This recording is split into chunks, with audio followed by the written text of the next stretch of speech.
Hello and welcome back to the Gills Fancast. Today we are joined by one of our ex-management team. He owns his own goalkeeping brand called Pro GK. He was the Gillingham goalkeeping coach in 2017 under Adi Pennock. He then went on to West Ham Women, and now at Dagenham we are joined by Dagenham's goalkeeping coach Glen Johnson. Glen, firstly, thank you for coming on. No worries, James. Thanks for having me, mate. No problem, mate. Glenn, we'll get straight into it then, mate. Let's talk about your playing days before you put the gloves on and help the keepers out. Right. Yeah, your playing days. You started at Canvey Island, is that right? Yeah. Crikey, it seems like a lifetime ago now. I was at Canvey. I was probably about 13 when I first went there in the youth teams. Sort of worked my way up through to the reserves, and then as a first team squad member. I wouldn't go any further than that other than a squad member though. But yeah, I was there from about 13 till 19. And then you went on to a number of appearances for Malden Town, Aveley, Long Melford and Wingate and Finchley, didn't you? Yeah. A few of them were loans during my time at Canvey. But to be honest, after I left Canvey,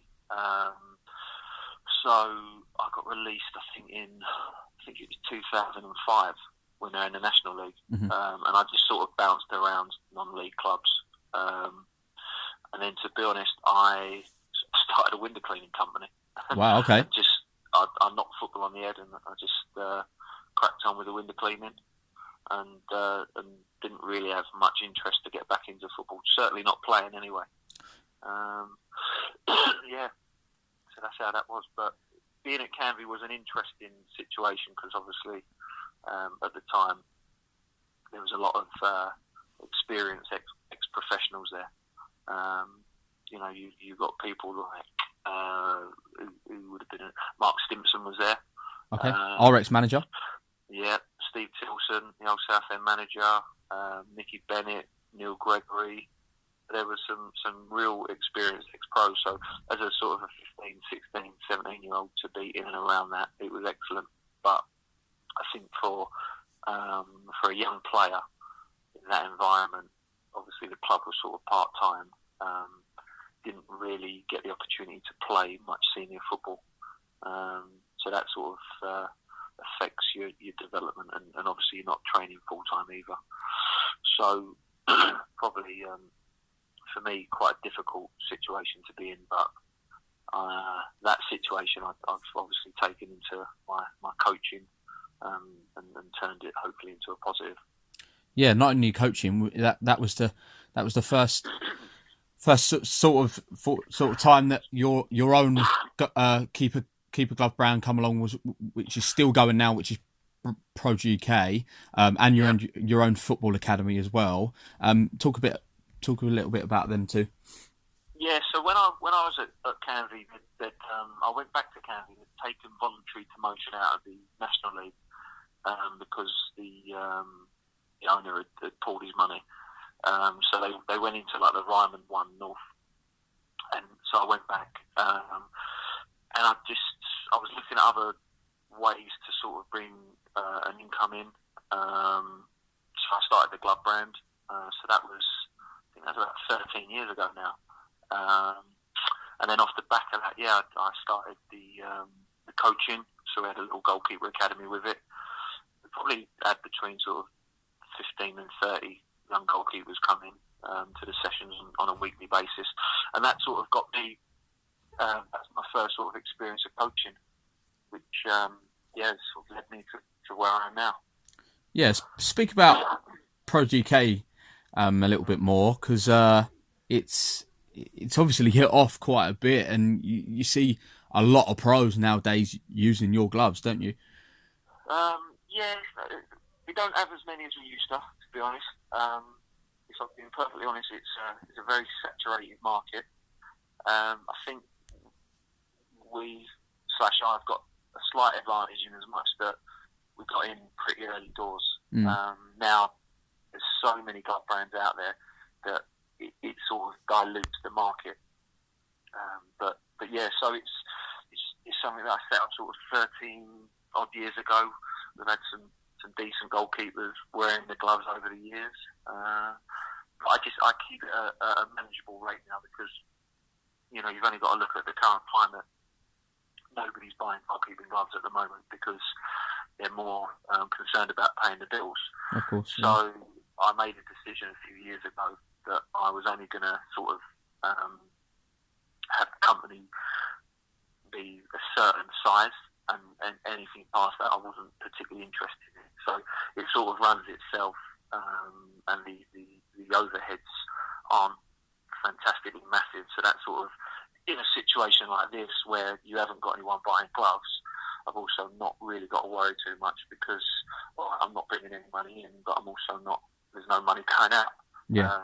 Where I think there's a lot of other brands out there, bigger brands, are probably quite concerned at the moment because they've got overheads and everything else that goes with it. So, but it's been enjoyable to see the brand grow, and I enjoy, you know, seeing goalkeepers at any level wear the gloves because, you know, I like to think that I've got half a clue about goalkeeping and what, you know, a decent glove is.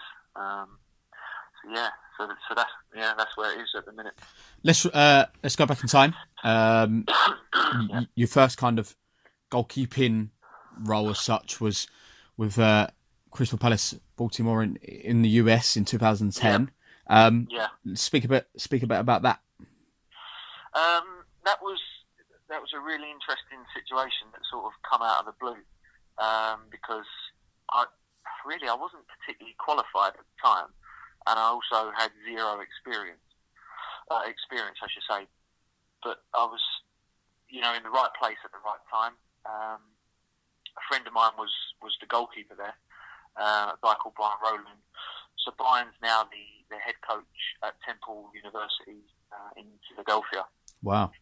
So he's, you know, fantastic coach, good human as well, and just like I said, just being in the right place. I think I was over there I was like on vacation, I think, seeing him, and I went to one of their games, and their equipment manager had resigned. So I just got talking to the head coach after the game and sort of introduced myself, you know, explained a little bit about what I do, and she said, look, you know, if you're ever looking for anyone to be equipment manager, I'm a goalkeeper coach as well, so, you know, I could double up. And then about, I don't know, 3 months later, I sort of got a call out of the blue, seeing if I'd be interested in that. And the next thing I know, there's a contract offer, and I'm on my way to the US Embassy in London, and I'm getting my visa and moving to America. Wow. And it was bizarre, to be honest, because if you would have said to me 6 months or a year before that, I'd be sort of setting my window cleaner around, renting my flat out and moving to America, I would never have believed you. You know, like, just even when I look back on it now, I think, how did that actually happen? But it did, and you know, the universe organised itself for me, and I got that opportunity. So I'm very grateful for that, because again, it's led on to other things down the line. Yeah. You come back towards home back in 2011 at Chelmsford City.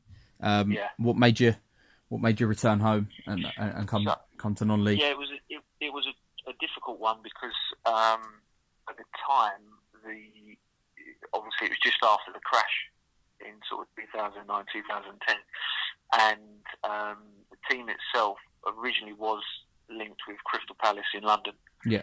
Those links were pretty much dead by the time I'd got there. And sorry, I just thought my mate trying to text me to come on FIFA. So by the time I'd got there, those links had pretty much gone, and I think one of the owners had lost a load of money in property, so the team was struggling to finance itself. So yeah, really, the team folded. But as an experience, I mean, it was unbelievable, really. You know, because I look back and I look at some of the teams that we played. There was Montreal Impact, Portland Timbers, Vancouver Whitecaps. We were flying everywhere, all over the US. Wow. And I'm 24 years old, and it was brilliant, and I had a very good time. So to then come back, I sort of come back to England, and I had a girlfriend there at the time, and it was really difficult because I didn't know what I was going to do. I didn't really have a way to get back there. So I got in touch with Glen Pennyfather, who has been my coach since I was about 5 or 6 years old, at Canvey. And he was manager at Chelmsford City. And I knew Stuart Searle, who was the goalkeeper there, through the gloves. And I just volunteered. I went down there and just literally, to get myself an opportunity and get my foot in the door, I volunteered for the first 6 months. Then the next season, they were able to give me like a little bit of like petrol money, and I got a full-time job with the academy there. Wow. Which was run by Kirk Game and Stuart Slater.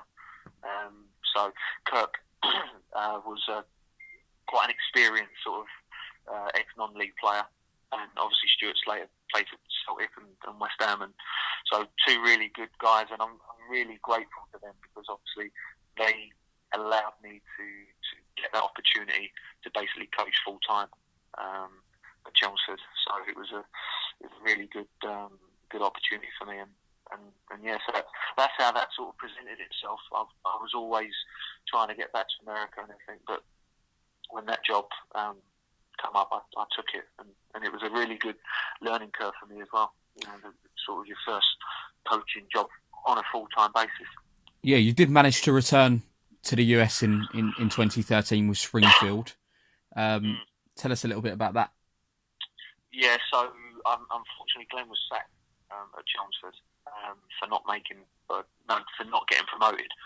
I think Chelmsford had made the playoffs sort of 4 or 5 years on the trot, but couldn't quite take that next step to get into the National League. So Glen was sacked, and I went with him.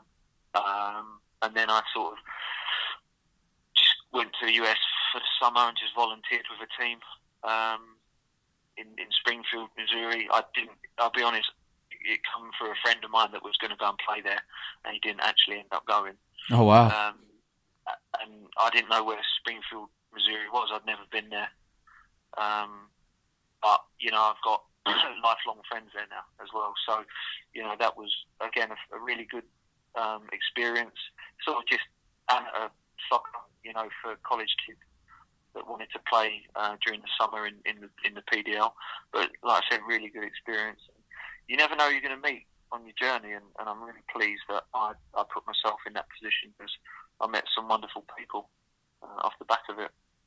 Do you think those sort of experiences that you had with Baltimore and Springfield definitely helped you with who you are today? 100%, because especially the first one when I moved to Baltimore, I'd never been away from home really.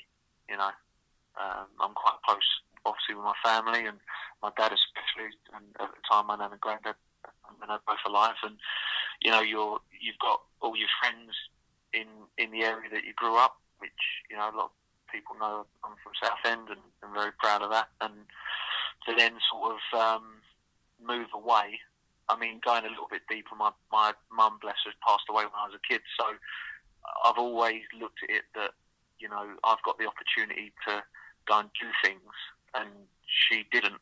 So when an opportunity presents itself, you should probably take it. And I think at the time my dad wasn't too keen on me going, but I just said to him that if I don't do this, I'm going to regret it.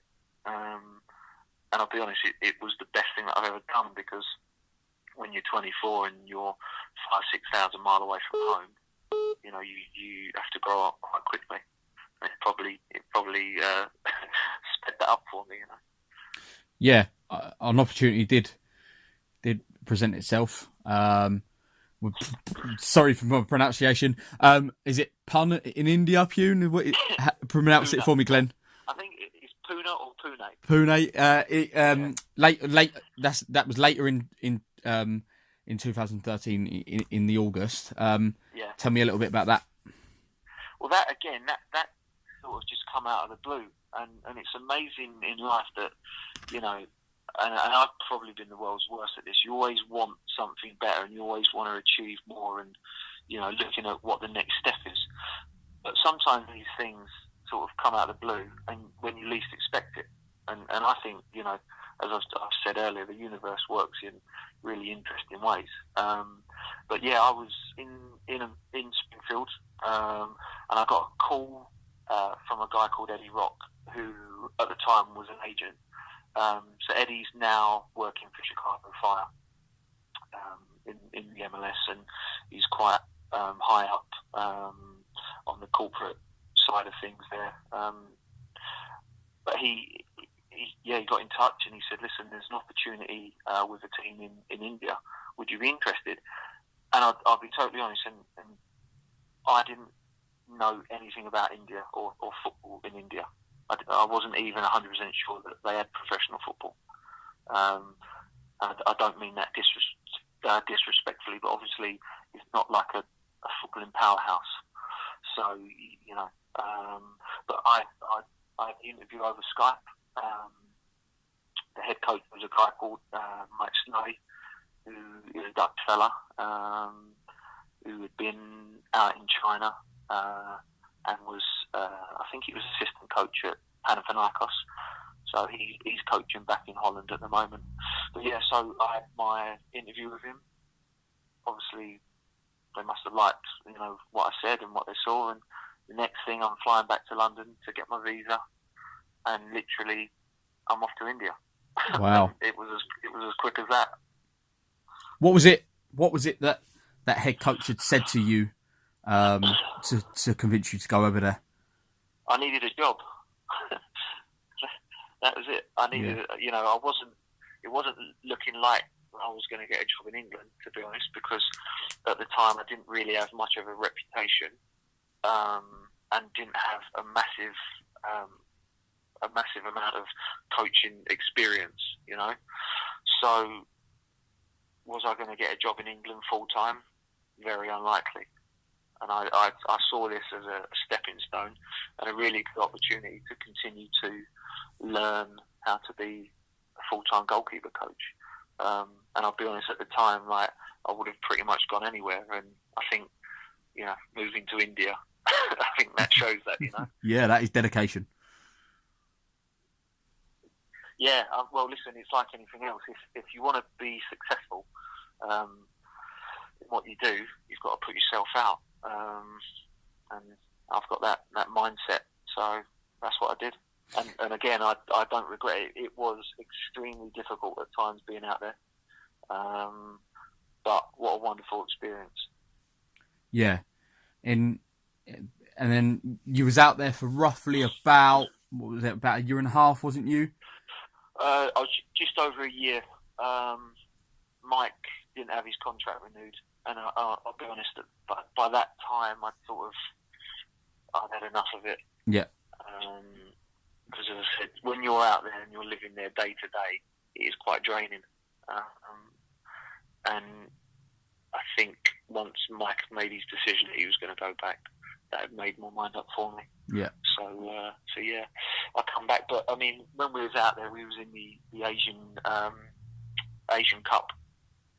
So we got to go to, we played teams in Singapore. We went to Burma, Hong Kong. Wow. So, you know, you're travelling around all these different countries in Southeast Asia. Fantastic experience. But not only from a football side of things, but also from a human side of things. Like, you see how, not so much Singapore and Hong Kong, but obviously in India and in Burma, how people live and what they've got and what they haven't got. And you sort of realise that actually what you've got everything you need. When I come back from India, I remember the day I got back, I literally dropped my bags off and I took a walk along the seafront, and it was a beautiful day. And I just remember breathing in all that fresh air, and I thought, yeah, this is living. It was brilliant. Yeah, you did come home in 2015. You got to move to to local side Braintree, local side for you, obviously. How did that come about? Well, I'll be honest. When I come back, I didn't have a job, so I had to go out window cleaning with a friend of mine, sort of 2 or 3 days a week, just to sort of get a little bit of money together, and keep me ticking over until an opportunity presented itself again. I saw that Danny and Nicky Cowley had gone to Braintree. Yeah. I didn't know Dan or Nick, but I got Dan's number and just rang him up, introduced myself, asked if they were looking for a goalkeeper coach, and we met. I met Danny and Nicky at a harvester in Rayleigh. Wow. Had a chat, and that was that. They said, yeah, come on board. What was it like working with them two? Because of course they've gone on to be highly successful. Of course they're managing Huddersfield Town in the Championship right now. Yeah. Did you know from working with them at Braintree how good they were going to go on and be? You could see it straight away. You know, the way that they deal with the players, how organised they are. It was clear to me that they were going to go on to bigger and better. Would I have said Championship? Maybe not at that time, but clearly going to be full time in the Football League. You know, but I mean they've done fantastically well, and you know I think they really deserve it because they work extremely hard and they're good people as well. Yeah, you spent roughly about a year there. You then went on to Boreham Wood in 2016. Speak a little bit about Boreham Wood. Well, yeah. So just backtracking. Obviously, Dan and Nick went to Lincoln. Yeah. And for whatever reason, I didn't end up going with them. Braintree were obviously part time, and I'll be honest, at Braintree I wasn't really getting paid any money whatsoever. So it wasn't something that I was going to be able to do long term. I think you make your own luck with certain things in life. So I got the phone number of Luke Garrard, who's the manager at Boreham Wood. Yeah. Rang him up, introduced myself, said that I was looking for an opportunity. I heard that they were looking for a goalkeeper coach. Went and met him. Obviously, the conversation went quite well. Agreed, some sort of terms, and then started working there. And again, I really enjoyed it. I think that Boreham was a really well-run club, run by good people. I enjoyed working with Luke. Junior Lewis was there. Yeah, ex-Gills, yeah. Yeah, and so Junior's brilliant. So he was great to work with. Goody was there as well. So yeah, again, I really enjoyed it, and it was another opportunity to gain sort of more experience working with full-time professional goalkeepers at a good level. So that again, just more experience. I think since obviously we've spoken about where you've got up to now, I think your next move probably was deserved for all your hard work, because you got the move and you got the call from League One Football Club Gillingham. Yeah. Tell me how that come about. Well, it's quite interesting. I think in life, as I've said a couple of times, you do, if you work hard, then you do make your own luck. And so I was where was I? So I was back in Baltimore on holiday, staying at my pal Brian's in the off season, and Junior Lewis rang me and just said, "Listen, there might be an opportunity with Gillingham. Peter Taylor's been on the phone." And although Pete is from Southend, I didn't know him personally. Yeah. So I was sort of like, "Oh, okay, fair enough." He said, "No, I really think there could be an opportunity." I said, "Well, what do I need to do?"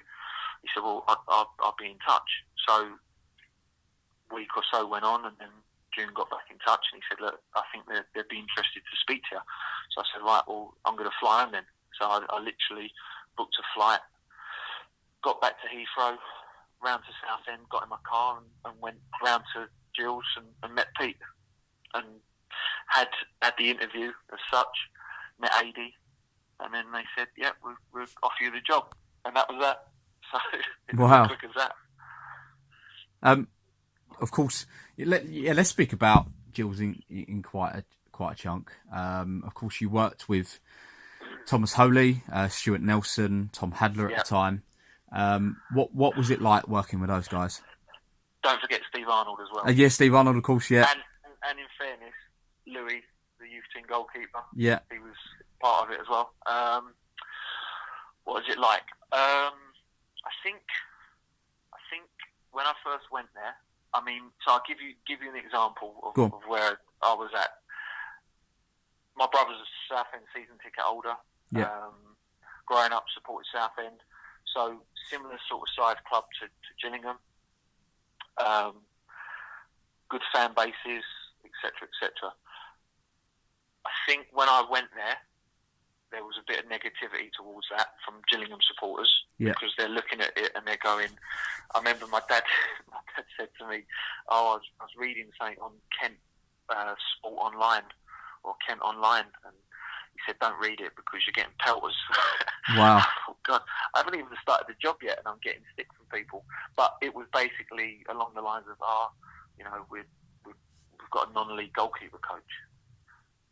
And I read it, and I thought, that's just spurring me on to do an even better job now. Yeah. Because, I can understand it. Like, people probably looking at it and, we've got a non-league goalkeeper coach, but there's lots of good coaches, really capable coaches working in non-league football in the National League and National South and probably lower, that haven't had an opportunity to show what they can do at a higher level.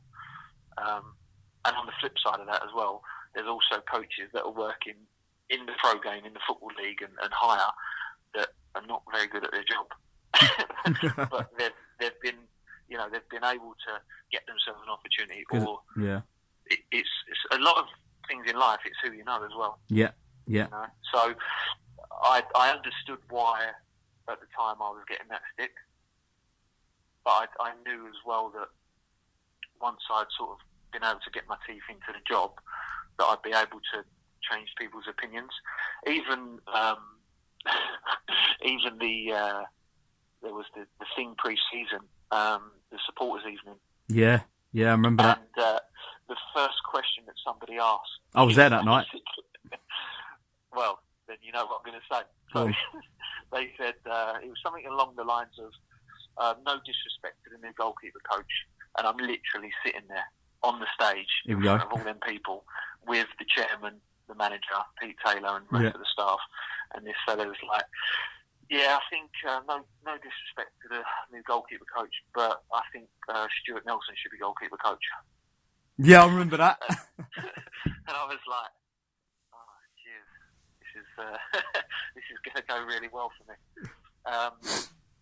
But again, people are entitled to their opinions, but I thought it was just a little bit like, I've just come into the job. Yeah, give me a chance. At least give me a chance. Yeah. And then in 6 months, if we're chucking goals in for fun, then you can ask for Nels to goalkeeper coach. It was good to work with the boys. You know, Nels, I've got to say, Nels is and I still speak to all of them now. I'm actually on a coaching course with Nels at the moment, which has been quite interesting. I bet it has. But he's easily the best player I've worked with in terms of his day-to-day, just relentless at what he does. Like fit, strong, does everything that's asked of him. So to work with somebody like Nels was brilliant. Obviously, Thomas, I think it was a difficult situation for Thomas. Yeah. I don't think... I know myself, when you're abroad and you're on your own, you need support. Yeah. So I was pleased that I was able to do that for him. Even little things, without trying to blow my own trumpet, but just to give people an idea of the things that are not seen. I went to his flat got his internet sorted out, got him a TV sorted out, and all these little things to help somebody away from the football club to try and live a normal life and feel comfortable. Wow. So, they're the things that people don't see that goes on. But again, listen, because of the experience that I had when I was abroad, I knew exactly what Thomas was going through. Yeah. So, I felt obliged to sort of try and help him, which then hopefully he repays you by putting it in training and then ultimately with his performances, which I'd like to think he did. Yeah, I mean, let's talk about Thomas, because you talk about at the start that of course people questioned like your background and where you were coming from. I think certainly from my point of view, I think certainly in my time that we've had a goalkeeping coach, I think you're probably, if not one off, if not the best goalkeeping coach we've had in a very, very long time. And I think you've got a very good one at the minute.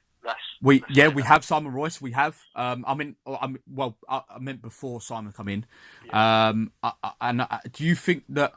Could you see that there was a turning tide between you and the Gills fans and that connection?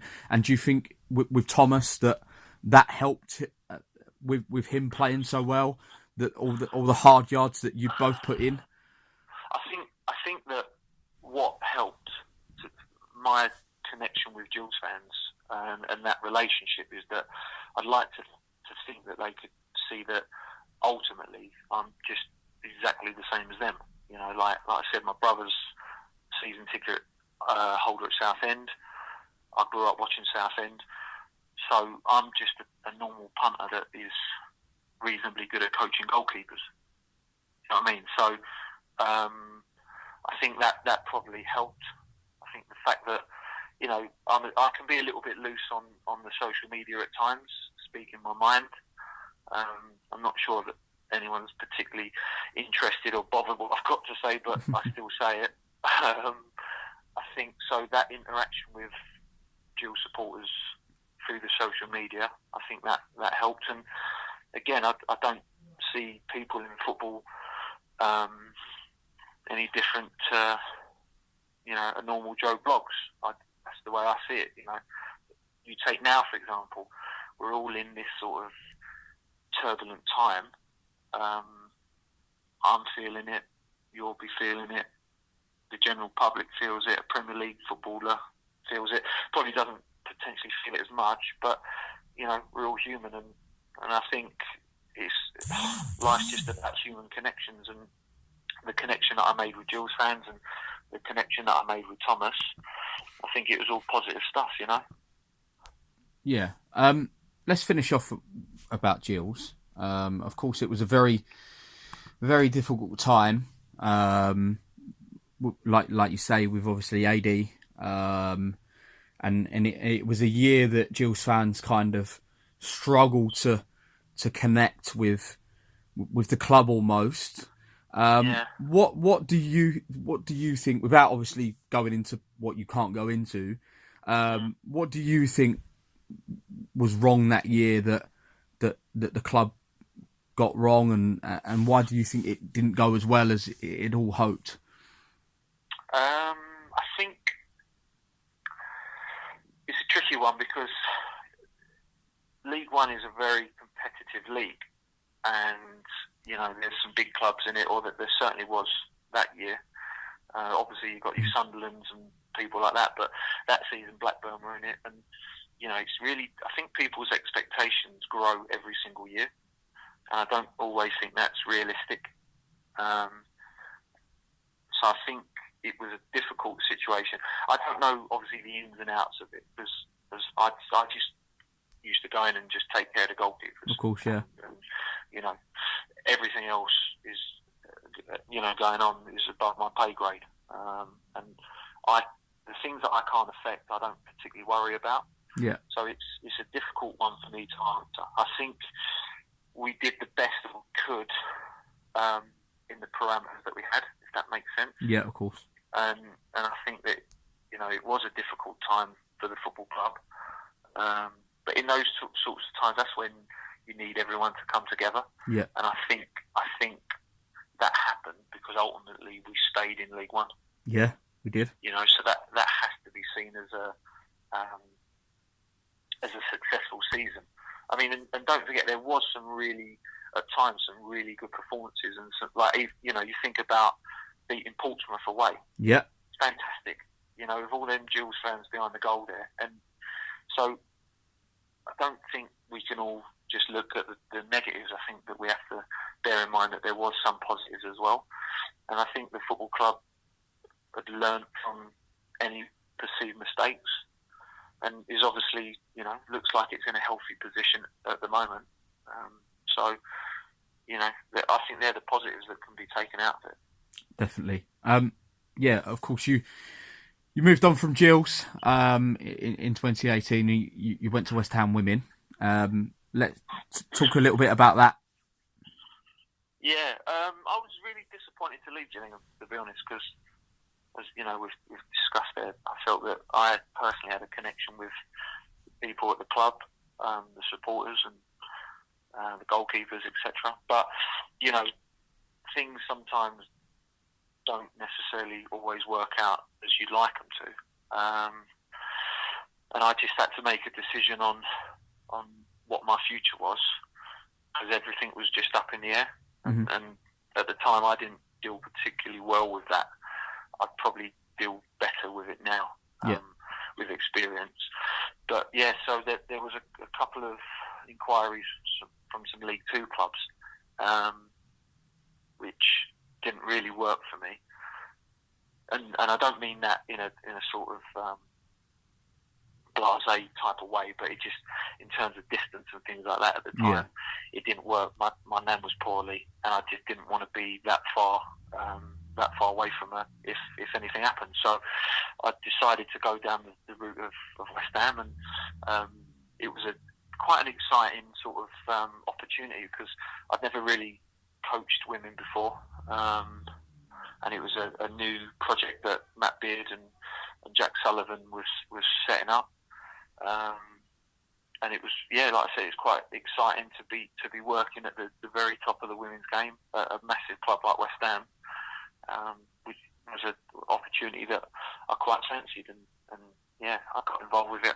I was there for 6 months, thoroughly enjoyed it, and if the opportunity to work with Pete Taylor hadn't arisen, I'd probably still be at West Ham now. But obviously Pete had given me the opportunity at Gillingham, and obviously I've got a massive amount of respect for Pete and what he's done in the game. So when he gave me the opportunity to go with him to Dagenham, I sort of jumped at that. So it cut short my time at West Ham. But overall, I really enjoyed it. Yeah, we'll talk about where you are presently at Dagenham with of course, ex Gillingham manager and director of football Peter Taylor. Talk a bit about how you're doing right now. Well, yeah, so Pete's not there anymore, unfortunately. So Pete got the sack. Oh, of course he did. Yeah, sorry. Yeah. 2 months ago. So yeah, Darryl McMahon's come in. Yes. So it's like anything else. You adjust to new people that you work with. I think I'm quite flexible in that regard, and as I said earlier, my main focus wherever I am is taking care of the goalkeepers, and that's all I really concern myself with. So it's been interesting working with a new management team, and I've thoroughly enjoyed it. Again, I've only got the greatest of respect for Pete, because twice now he's given me opportunities of employment. So I'm obviously very, very grateful to him for that. But I quite enjoy being at Dagenham. I think it's a nice club. It's well run. Good, a smaller fan base than Gillingham, obviously. But the club's got real ambition and would like to get back into the Football League. Working with two really good goalkeepers, and feel quite pleased to be at Dagenham. Yeah, I mean, that has certainly been an interesting story, Glenn.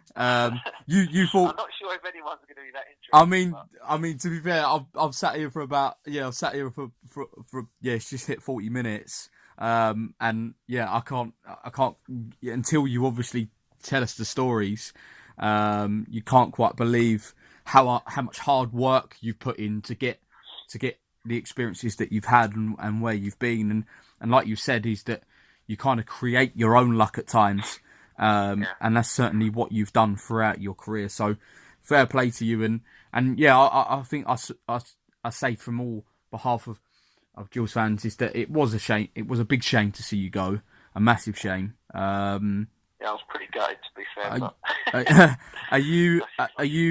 Are you surprised to see how the Gills are doing now, or are you looking kind of to see what kind of coaching staff they've got right now, and is it not really a shock? What are your thoughts? No, I don't think it's a surprise. I think they've got an experienced manager and assistant.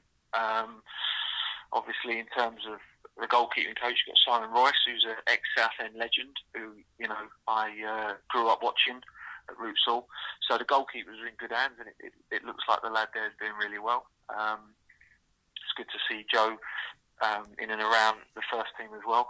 So no, I think it's it's all positive stuff for Gillingham going forward, and long may that continue. I think it's a fantastic football club, and as I said, my year there was a brief year, but loved every minute of it, and it was an absolute privilege to be there. And you never know what the future may hold. Our paths might cross again. You never know. Well, yeah, let's hope so. That is a wrap for the Gills Fancast. Thank you, Glenn, for coming on and giving us your time. Hopefully I've not sent anyone to sleep yet. No, I'm sure you haven't. Appreciate you listening, guys.